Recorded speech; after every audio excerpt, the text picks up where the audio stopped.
Welcome to Kenton Teaches. Enjoy the video. In this video, I will explain how to use Glide in Scratch.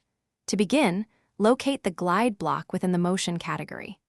This powerful block allows your sprite to move smoothly from its current location to a new one over a specified period. You can set the duration in seconds, making your animations as fast or as slow as you need. It's a fundamental tool for creating dynamic and engaging projects, offering precise control over movement. One exciting way to use the Glide block is to send your sprite to a random position. Simply choose Random Position from the drop-down menu within the block. Your sprite will then smoothly glide to an unpredictable spot on the stage over the set number of seconds. This is perfect for creating games where objects appear in different places or for adding an element of surprise to your animations. For more controlled movement, you can specify exact X and Y coordinates for your sprite to glide to.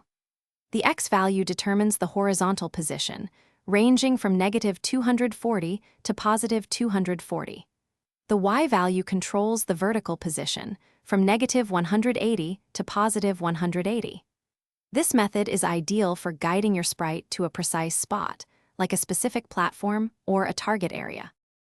Finally, the Glide block can also direct your sprite to move towards another sprite on the stage.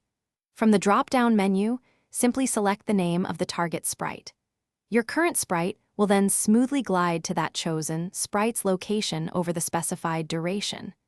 This is fantastic for creating interactions, such as one character chasing another or an object moving to a player's avatar. Thanks for watching. Please subscribe if this video was helpful.